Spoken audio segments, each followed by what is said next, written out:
Welcome to our LB's The Lover of Books author chat. If this is your first time here live or watching the recording, I'm so glad you found us. I've had the honor to interview over 85 debut to best-selling authors, and readers like you have helped my YouTube channel grow, and it has now over 28,000 hours watched. So thank you Wow. so much for tuning in. That helps more readers find this content and read these books. And if you want to drop a comment, please do. I know the authors love them. But now I want to introduce you to our most recent LB's author, Victoria Christopher Murray. She's a New York Times and USA best-selling author of more than 30 novels, including the New York Times instant bestsellers The Personal Librarian and The First Ladies, both of which she co-wrote with Marie Benedict. A native New Yorker, Victoria Christopher Murray attended Hampton University, where she majored in communication disorders. And after graduating, she attended NYU Stern Business School, where she received her MBA in marketing.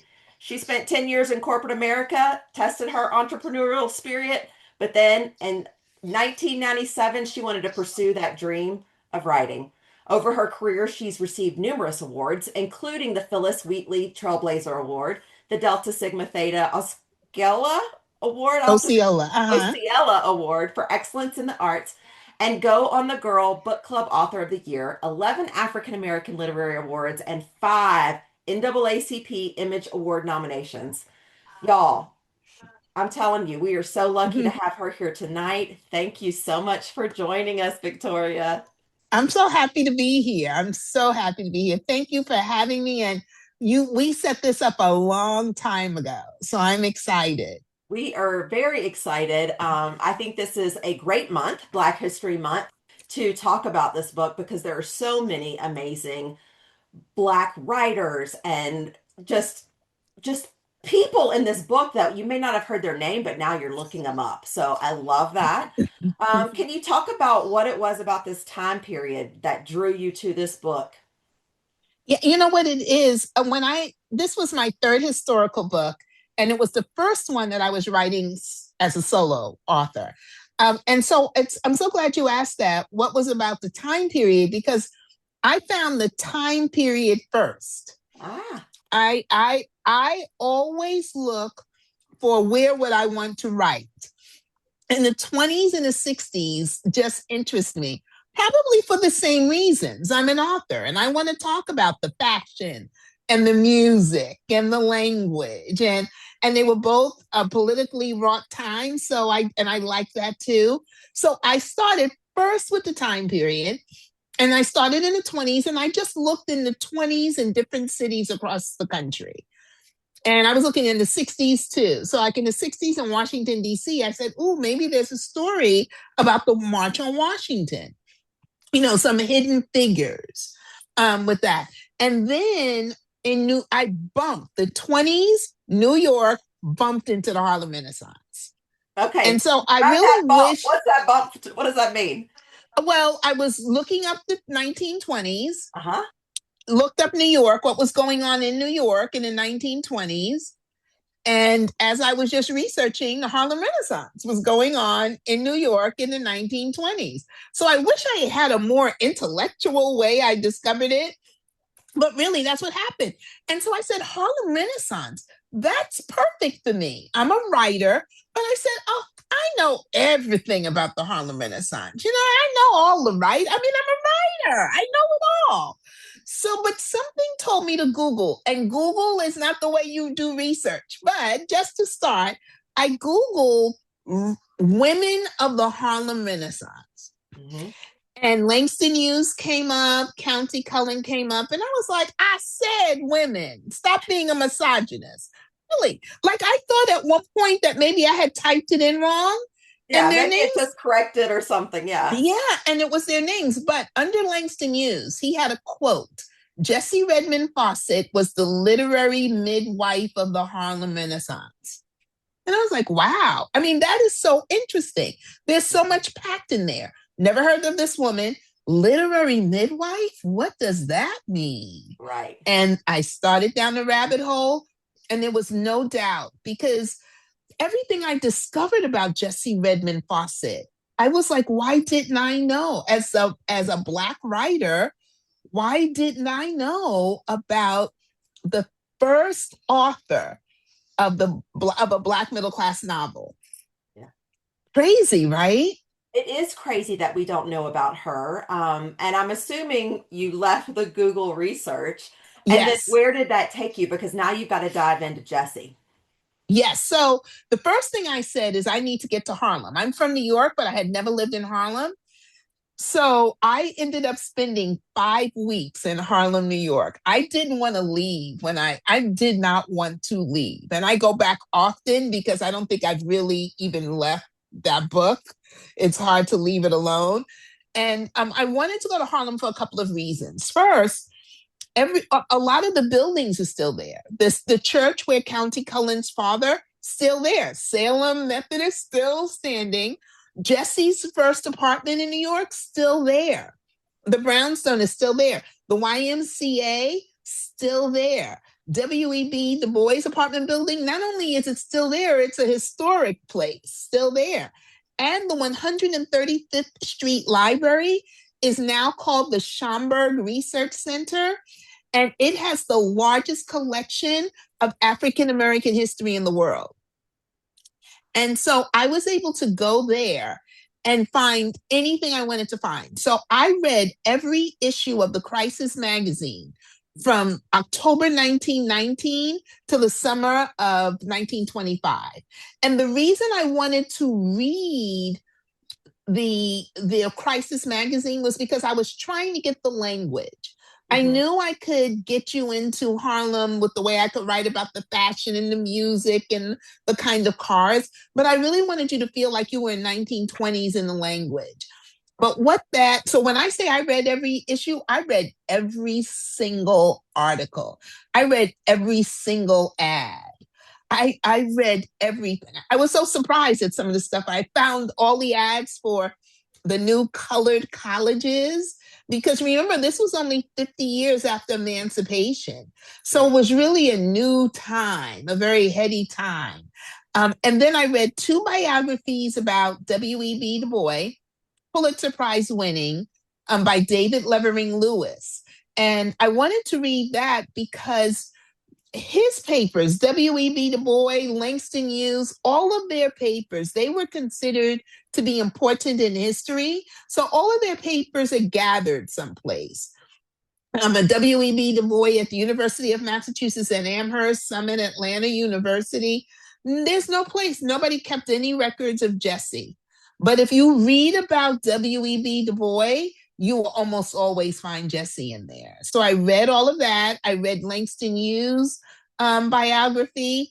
And then I read their personal letters. Like, these people actually wrote letters, kept the letters, put the letters in their places to be donated to people so that we could read the letters.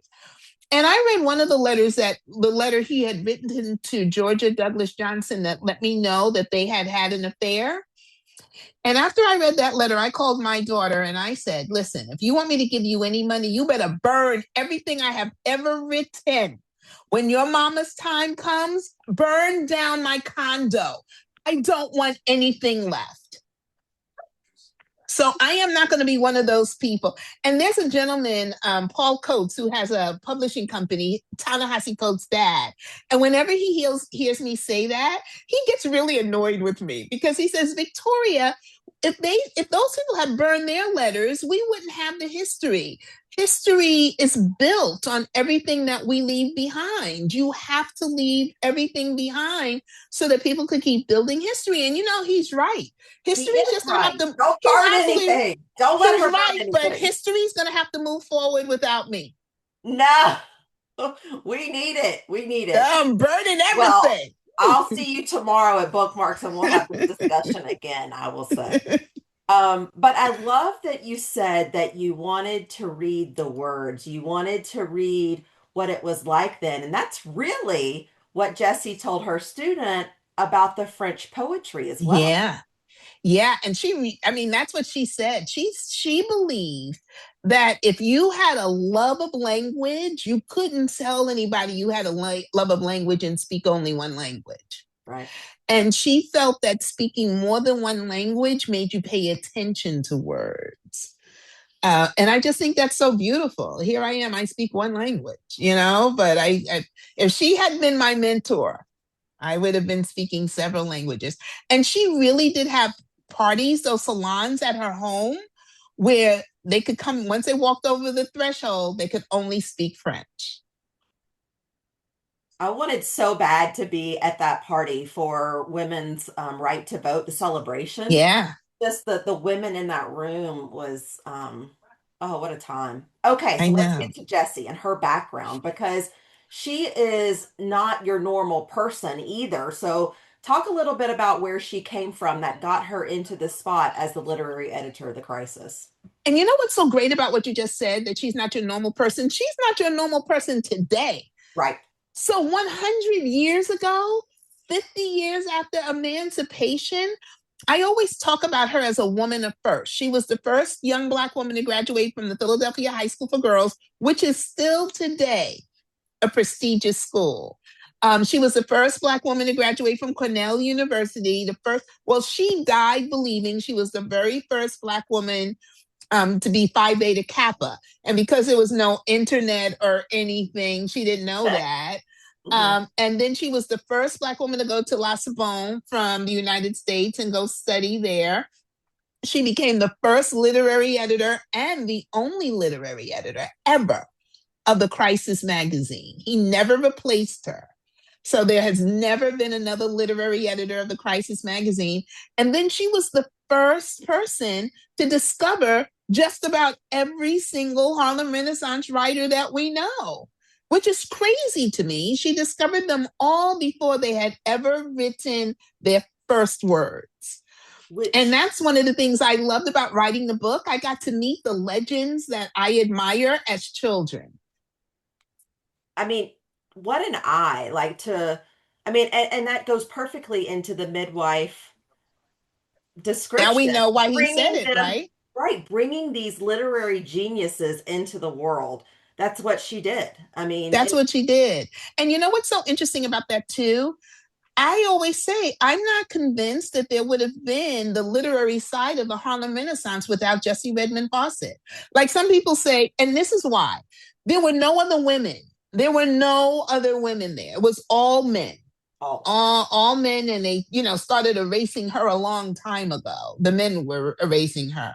Um, but if she were not there, Langston Hughes, who that scene with his mother, bringing his mother to the Civic Club, really happened exactly that way. He was so afraid to go that he took his mother because he said his mother would do all the talking and he wouldn't have to worry about it. County Cullen couldn't even look her in the eye when they first met. That really happened. She was the woman who kind of edged them on, encouraged them, motivated them. If she were not there, W.E.B. Du Bois wouldn't have spent any time like that. mm-mm. There's nobody who would have. We would not have. She really was the literary midwife. We would not have the Harlem Renaissance without her. Well, and when she had that conversation with her sister about her aspirations to want to be the editor, and she tried to tamper down that ambition, and she said, "I've always been the first and the only. Like this is not Yeah, new to me, you know." Um, yeah, I loved that statement because it really set the tone for the rest of the novel because she really had this dream, in so many ways. I mean, you're right. She's just one, she is an only really of this world. Um, yeah, okay, so now that we know Jessie a little bit better, she's now living in Harlem. How did you get into Harlem of 1919 and 1920 and 21 and in those years yeah. that because it's such a renaissance, it has such a specific character to it that you've got to pull out to make this happen. But there's so many articles, there were Okay. so many articles that describe the time, and not most of the articles had nothing to do with Jessie or WEB or the crisis, but I read everything I could about that time. So like I knew what cars were called motor cars. I knew how they sounded in the streets. I knew what a limousine looked like. Now I did all of that in terms of research, trying to find all of that. I knew that bathrooms weren't called bathrooms, they were called water closets, because I am very particular when it comes to the language. As soon as I type a word, if it feels too modern for me, I'll go digging down the rabbit hole of when did this word come about. And it was interesting. This has something to do with the not. Well, it does. I was looking up water, was it called a bathroom or what was it called at that time? And I found an article of a gentleman was saying that he hated when historical novels use words that we did not use at that time. And he was talking about bathrooms being called water closets. And then he said, and I read a book recently that had the word teenager in it. And teenager wasn't a word that began until the 1950s. And that is crazy to me. Well, There was no word for teenager. well, I love that attention to detail. I picked up on it instead of menu. It was always, Yes. the fair, it was just Yeah. like, oh, thank you, because it puts me in the mood, and also she has a certain cadence to the way she speaks, which Yeah. brings me to the narrator of this audiobook. Can you tell us a little bit about her? She's really good. Robin Miles. I think she's considered the top Black narrator. She also did the Personal Librarian and the First Ladies, Mary McLeod Bethune's voice, but she can change her voice enough so you may not have noticed. She's amazing. I didn't listen, and one day maybe I'll have some time. I didn't listen to um, Harlem Rhapsody, but what I love is people told me that she sang and she spoke, her French was perfect. And so Well, I I really do want to listen to it.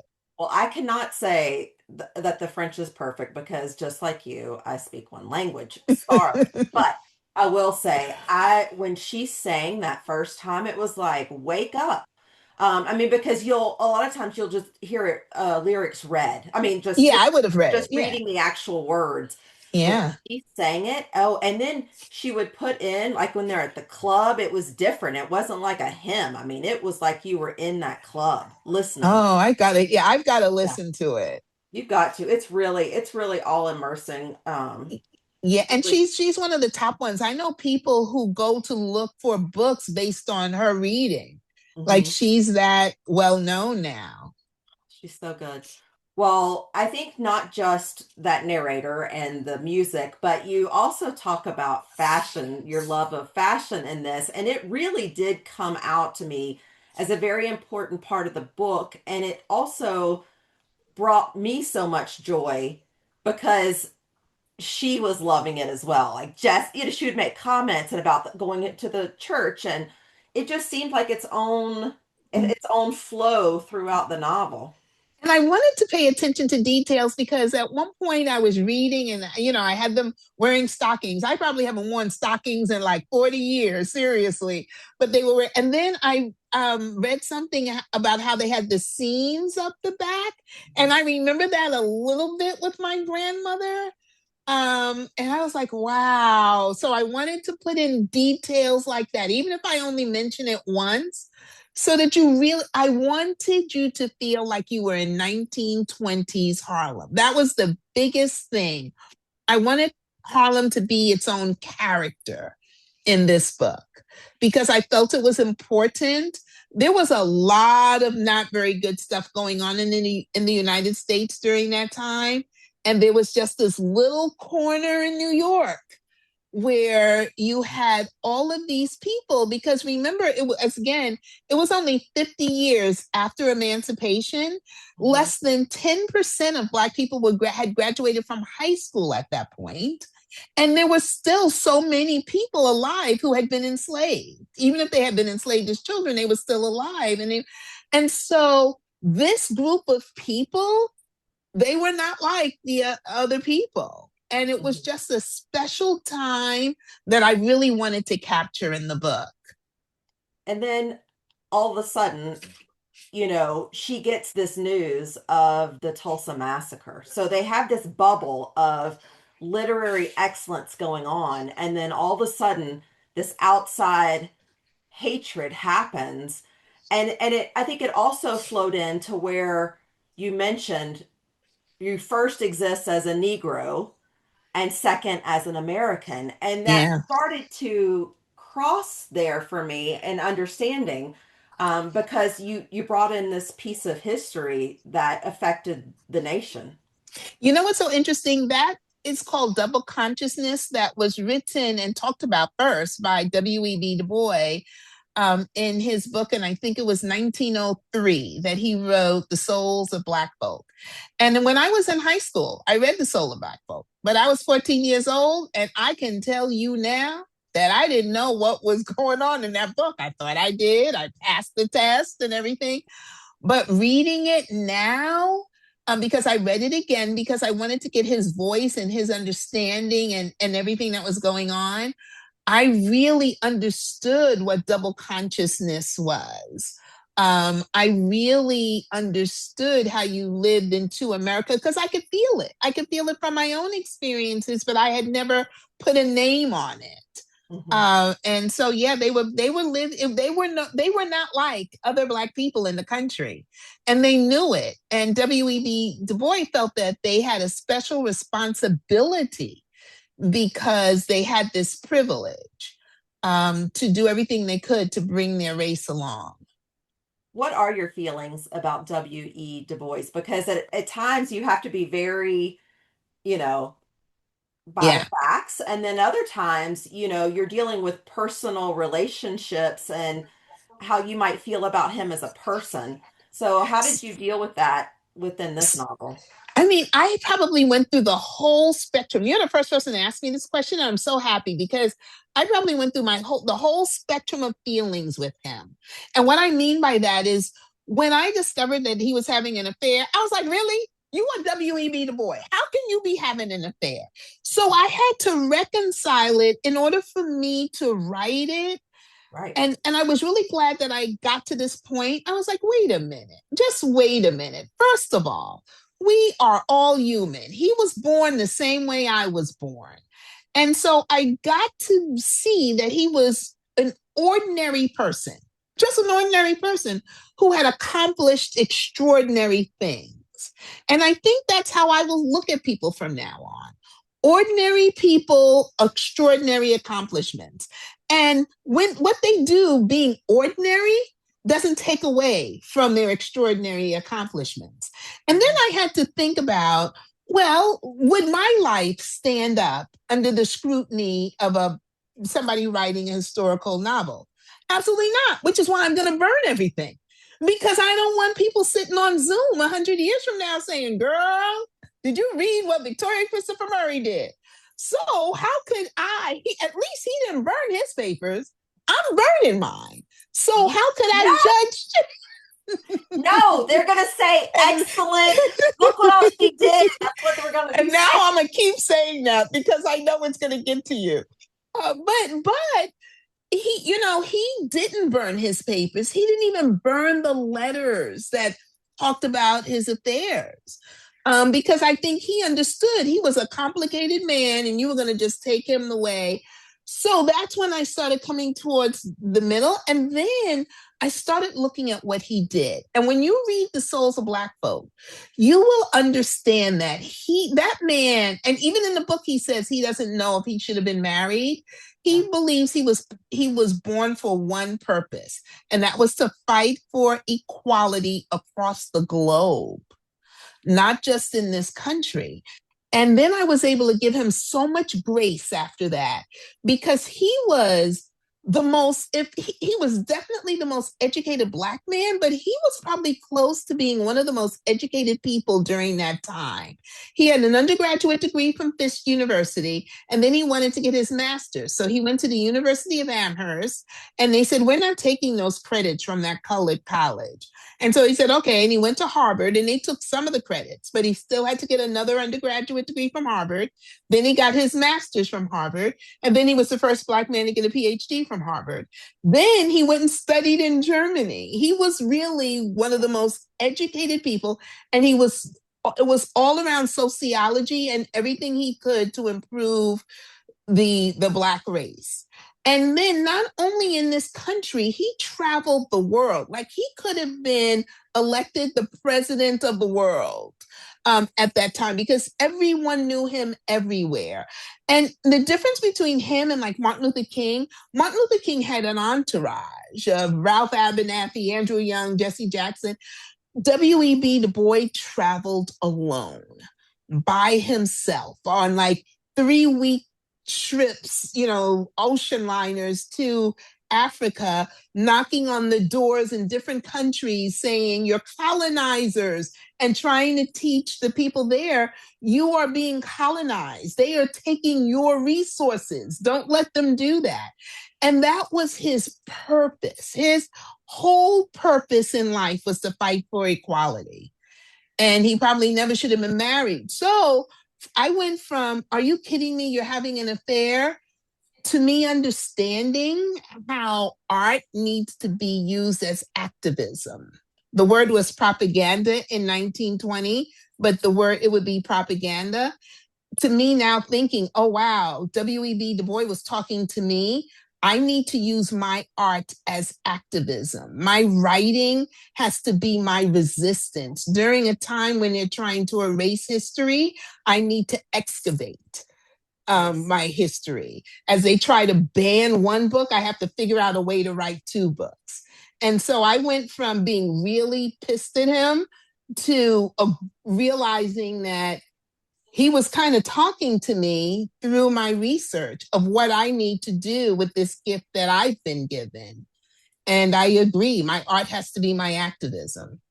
And when you describe W.E., I mean, he's so charismatic in so many ways, and his brain is just overflowing. It's not shocking that someone like Jesse would be so attracted to that conversation, right? That Right. Yeah. relationship, because that was a meeting of minds in a lot of ways, and I don't know And that he had that with anybody else. it's so funny because I was in Philadelphia the other day and a guy in the audience said, "Why didn't she just leave him? Why didn't she give another brother a chance?"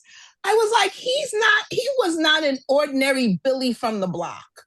He was not. There was nobody else. There was nobody else that educated. Less than 10% of people had graduated from high school, let alone she had very few equals. And Well, so he was not just hanging out. She couldn't just go across Lenox Avenue and talk to a new dude. well, It she did didn't, talk to his arch enemy almost, the liberator at the lunch. yeah, That the gave him Claude some McKay. pause. Like, it seemed like, because he's worried. Is that true? That, That's true. And they didn't like each other. WEB and Claude McKay didn't like each other. And they would say that it was about the way they approached art and what they right. should do with art. But it was a little bit of Jessie. And Jessie wasn't interested in Claude, but she knew what she was doing. Well, and that's the thing of it, is that he might have been one that could have possibly changed that history, but us as readers, since we don't know Jesse, we don't know where that's going, right? It's Yeah. an interesting pivot in the story because it could have gone It multiple could have ways. gone in other ways. Yeah. And Yes. I mean, I often wondered, I didn't have any letters. And that's why I didn't, let it go any further than it went. Because one of the things I will never do as a historical fiction writer is do anything that changes a person's character. So if I don't have any receipts that this really happened, it's Hmm. not going to go in the book, especially when it's like an affair or something. But she did publish his poems, she did publish that review, knowing what WEB was going to say, knowing it. But some of it, I think, was to get a little bit at him. Some of it was, look, I'm in charge. You're putting me in charge. Let me be in charge. And some of it was her belief that this was a good book. And I'm not going to take it out just because you got an issue with him. I did find that so courageous, one, and that she will speak her mind in front of a mixed crowd of men and women, and Yeah. she never really backed down from that, Mm-hmm. even when she thought she might lose her job. Yeah, she never backed down. I think she tried to, But who among us as women, we try to, we're going to not say anything, not going to say anything, not going to say anything. Oh, my mouth, it just went there, you know? I mean, I know that, and I think that's what she's had. And I know that's happened to us because you're going to be like, I'm not. It's not necessary. I don't have to say it. It's, and you can't. It happens to me even like on social media. I'm like, just keep scrolling.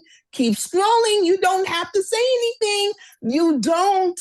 And then I'm like, my fingers. Yeah, it happens. But I I want to. think that happened with her a lot. Oh, I think so. I mean, I think she just, plus the way she was raised, right? Her Yeah. father gave her so much confidence and Yeah. assurance. And I can't imagine that too many Black women were, so encouraged to read, so encouraged to argue, so encouraged to explain and to, just everything. I think that really set her up in so many ways. Yeah. I think her father set her up, and then her stepmother came along and finished the job. Yeah. Isabella Huff Fawcett needs her own book. I love that woman. Yeah, she was a voice of reason throughout, which was interesting because a lot of times she would be saying what I'm thinking in ways because we're looking at it from our perspective, not so much Yeah. from Jesse's. So it was interesting to have that voice in there. The other thing I wanted to talk about was Jesse. Let's get back to her midwifery. We'll talk about. Yeah. That with this Tulsa massacre is happening and she's contemplating like what do I do, because it's like the world's spinning, and I felt like so much of that is happening right now, and she's Mm-hmm. saying what can I do, what is my purpose, what am I going to Yeah. do, and then she says my role is right here at the desk of the Yeah. crisis. And I thought, crisis, like I'd heard that term, the crisis, up halfway through this novel, but it wasn't until she said that statement that I thought Yeah. it's so appropriately named. And that's why it was named that. They were in a crisis, and we are now too. But Right. that's why she said that. And one of the greatest compliments I've ever received on this book was someone who had been following me for years and read this book, and he said, Victoria, nobody else could have written this book. That Jesse, there was so much of me and Jesse and me. And that scene, I felt that because that's how I feel now. Like how she felt at that moment with the crisis is how I feel now. And that's why I remember when I wrote that scene and I didn't know how I was going to end it. And she's like, my purpose is right here at the crisis. And then I ended that scene with her just picking up her pen.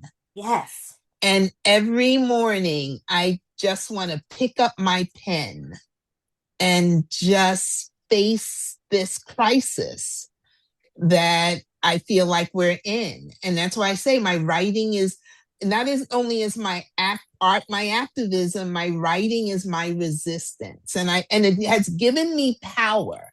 It's given me I feel like I have power and there's something and I can do because I have this gift of the pen. Yes. And you also have surrounded yourself with very supportive authors as well. There was, talk when Jess and was it Nell, when they're writing their books about Yes. wanting to do this thing together. And I Yes. thought so much of you and Marie Benedict. I know that's not her real name, but I think of y'all having this relationship as well, and how I wanted to hear how that translated. Oh Was my there goodness. Yeah. similarity there? It's so funny when we write together, when we wrote The First Ladies, which is the friendship between Eleanor Roosevelt and Mary McLeod Bethune, our editor said to us as we were writing, don't forget to put the friendship in there, between the two women. And so we were like, oh, okay. Well, we'll just have them talk about what we talk about: food, losing weight, clothes. I mean, all of that. When I met Marie and when we wrote The Personal Librarian, we had never met before, but we had an instant friendship. Like I always say, you can't write with just anyone. You better have a writing soulmate. And she's my writing soulmate. But when we finished The Personal Librarian, the first draft, I thought we'd be good acquaintances.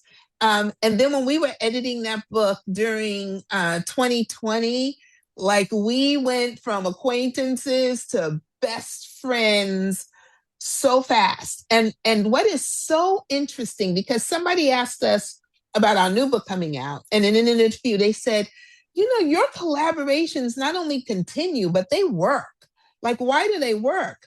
And we're like, you know, she's my sister now. And Marie was saying how our families have come together, because like my two sisters will say to me, well, and her real name is Heather, like, you know.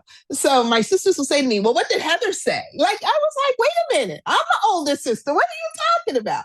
And her boys will say, oh, well, what did Miss Victoria say? Like, our families are now as connected as we are. She's my sister. Yeah. When something was going on with my daughter, and she was calling my daughter every day she was like, look, I don't trust your mother to tell you, we are just like that now. And it is the greatest gift that I've been given as a writer, was to be introduced to Marie Benedict. Greatest gift. And I've been writing full-time for 28 years. That's the greatest gift I've been given. That is wonderful to hear. And I think I believe, I felt like that was in this novel as well. I mean, it wasn't as much as what you just described, but that piece was there. And I was like, Yeah. oh, I see him. I see him there. Oh, I love it. Do you want to talk about that book that's coming out at all? Yeah. Do you want to, Yes. can Yeah. you Oh, give yeah. us It's anything? ready for pre-order and everything. Okay, give it to So us. Marie and I finished our third collaboration, which is called A Pair of Aces. Okay. And it's about a woman by the name of Eunice Carter, who was the first Black woman prosecutor in New York. And you've all watched the movie The Godfather. Well, that mobster was made up of a collaboration of people, mostly Lucky Luciano. We've heard that name. Well, Eunice's greatest claim to fame is she sent Lucky Luciano to prison for 50 years. She cleaned up New York by getting rid of him. And she had some help. She had some help with a real woman by the name of Polly Adler, who was the most notorious madam of the time. So you have two women, one Black, one white, on opposite ends of the law, who don't really like each other, who come together to have a common goal and bring down this man. And the reason we wanted to write this book was we had just written The First Ladies to show what a friendship was with a Black woman and a white woman, and how they changed the world that way. And that was easy to write. We often tell people that book was semi-autobiographical. That's Mary and Eleanor. That's just Victoria and Heather over here. But what we loved, and it was more difficult to write, was what we loved about A Pair of Aces was you don't have to be friends to be allies. And we wanted to get that point across, and it was difficult because we don't know that. We don't know the snarky remarks. We don't know. And so both of us in our author's notes talk about how difficult it was, because we have relied so much on our own friendship and our own lessons and growing together. We relied on so much of that in our writing, and it wasn't, we couldn't do that here because this is in us. But we're so pleased with the book. So it comes out June 23rd, but it's available for pre-order now. Oh, we will definitely be pre-ordering. I cannot wait. It sounds fantastic. Two women brought down Lucky Luciano. Like, all these men, these districts had been going after him forever. But just send in the women. We'll do it. I would say you're definitely immersed in the historical fiction genre. Is that sort That's of it. your That's love it. now? That's it. That's it. I'm going to do it until these fingers fall off, And I think it was really writing Harlem Rhapsody where I really realized, okay, Marie said she knew it from the time I started writing The Personal Librarian with her. She said that she just could tell that I had a natural knack for it. But we just thought we were going to write this one book about this one person when we wrote the Personal Librarian. And then when we went on the road, people were as interested in our story together as they were at the book. And Mhm. so we said, okay, there's something here, and we love each other anyway, so let's just do it. And Marie said to me at that point, she said, I know you and I are gonna be writing historical fiction.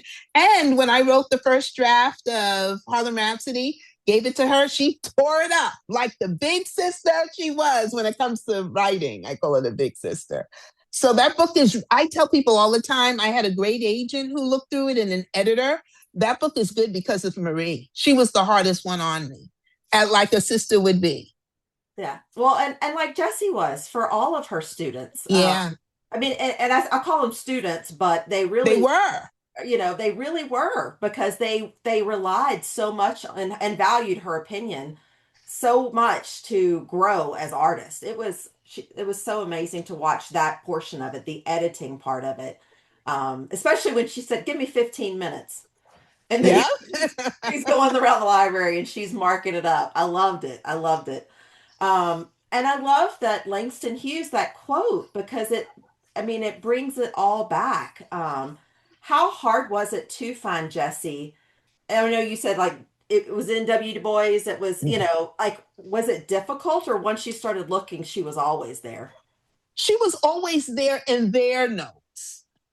So there's no biography that's written on her or anything.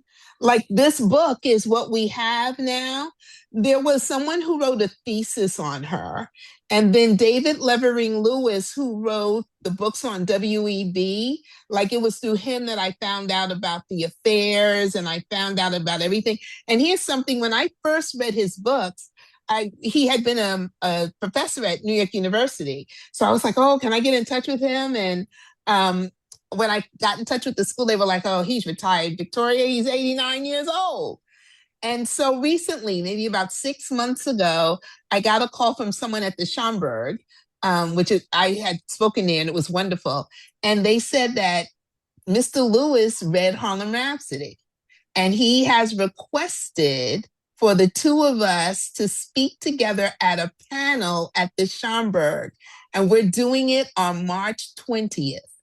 Can I tell that look that's on your face, Laura Beth? That's been the look in my heart since that moment. And Oh, he said he read the book and he said that one of the reasons is he said I was true to everybody in the story. And I think what he's talking about, I will find out on March 20th. But I think what he's talking about is he thinks too many people have shied away from their affair, and he believes that the Harlem Renaissance wouldn't have happened without their affair. well, it shaped them. It shaped It the shaped, people around them. Yeah. I mean, but this 89-year-old Pulitzer Prize winning, world renowned historian read my book and thought it was so good that he wants to have a discussion on a stage at the Schomburg. Like, I don't think it gets any better than that. I think that's amazing. And are there tickets still available? Like, how I can I get know. part I of? know. I have people everywhere who said they want to come because just to meet him, he's amazing.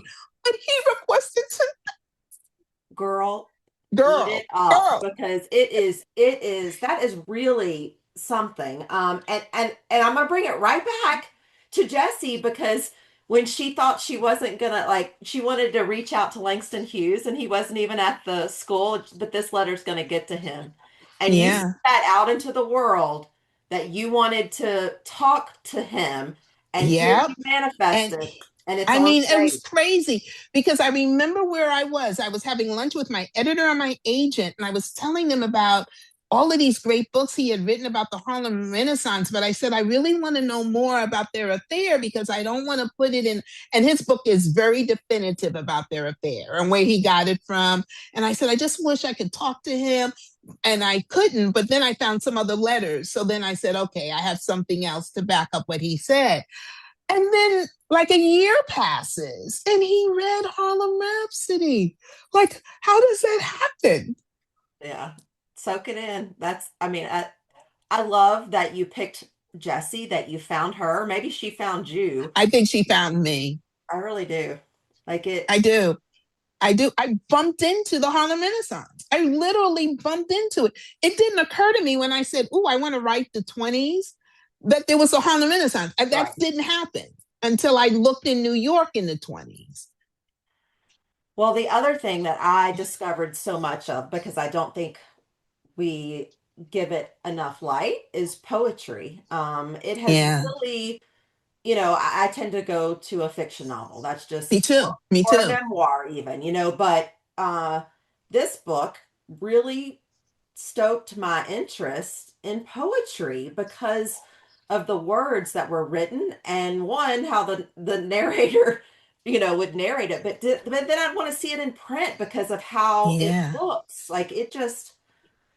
And I wanted to choose, a poem from each of them, Mhm. because I didn't want the book to be full of poems, but just each of what they were writing. And I just chose all of their first ones. Well, That was their first poems. that's really their closest link to Jesse too, if you think about Yeah. it, because that's the thing. They knew she was asking for it. She would say, "You need to submit." Like she would go out looking for these people, and then they give it to her, and she works with them until it's just right. And gosh, thank gosh she did, because now the world has all that. I know. And isn't it interesting? Because I was thinking, well, maybe we lost her because she was an editor. And like nobody's going to know who my editor was, right?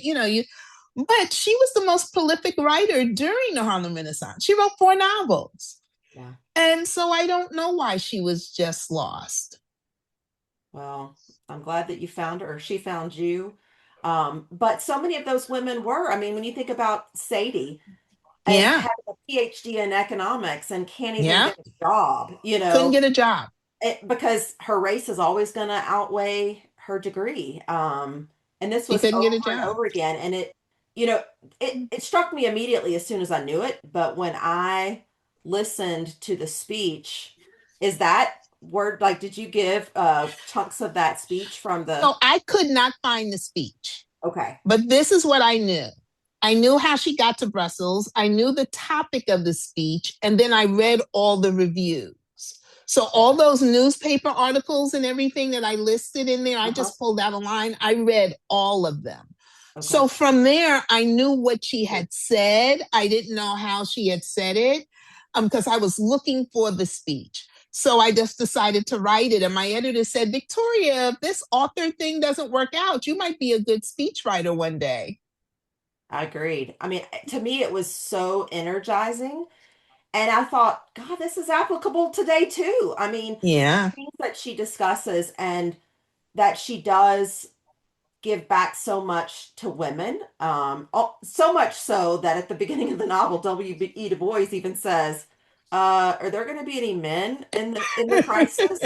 You know, Because he always forgot about the women. And one of the things I discovered about her was she was very focused on giving the women a chance because she was the only one. This was not a problem of being Black. This was a problem of being a woman.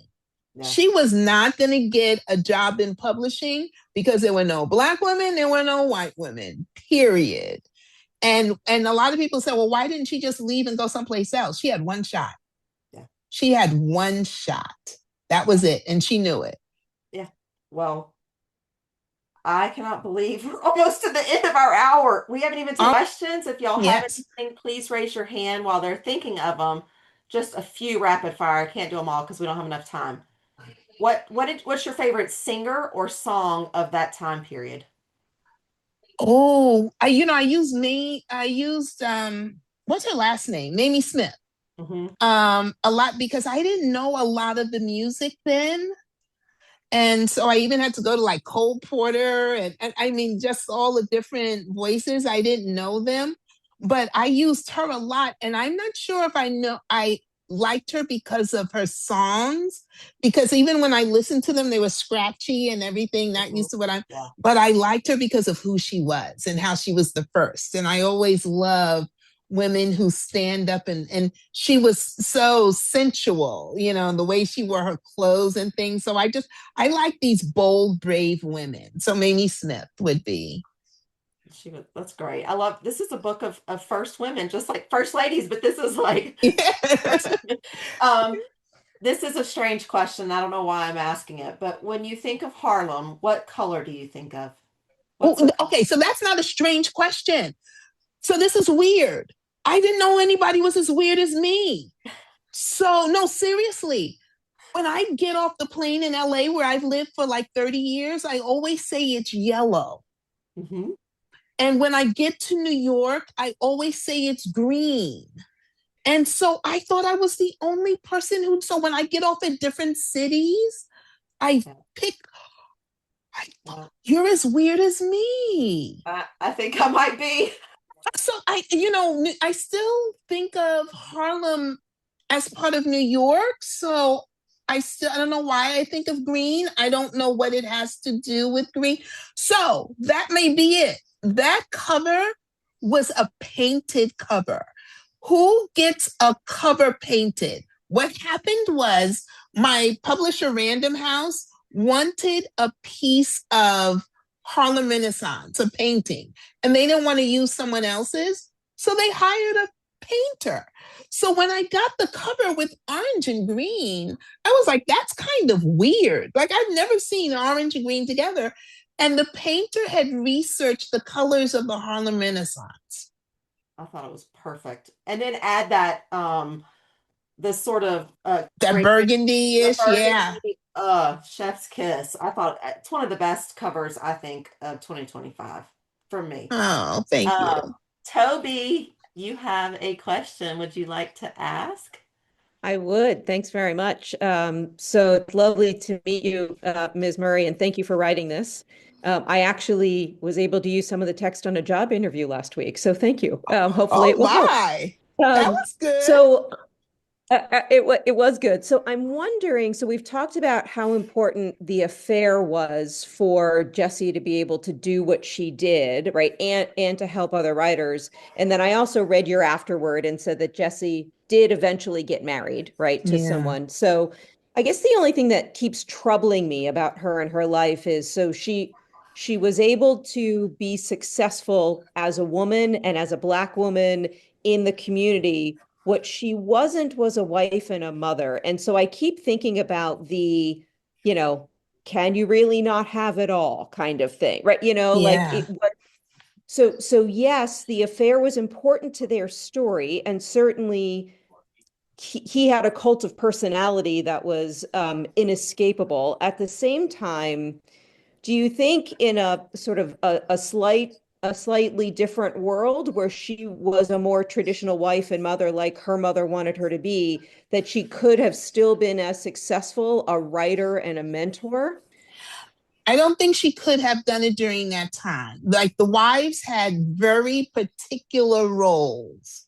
And that was to be home with the children and taking care of the house. So I don't think she couldn't have done it at the time. But I don't think it was her ambition that made her not want to be married.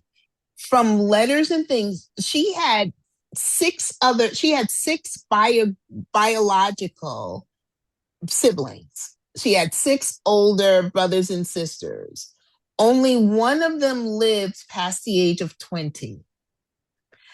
Her mother died before she has any memory. And then she lost all of her siblings except for Mary and Helen. And then she lost her father. And just from letters that I've read, I believe she never said this, that she didn't want to get married because she didn't want another attachment where she was going to lose another person. That's what I think it was with her because she made her decision pretty early. Yeah. And because I think her last sibling passed away when she was only like 12 or something. And they were dying of all of the diseases of that time. Well, her Um, brother shows up at her house. Was that, remember he, so that is her half brother. oh, so that's my mom's son. Yes. Yes. Ah, So okay. she had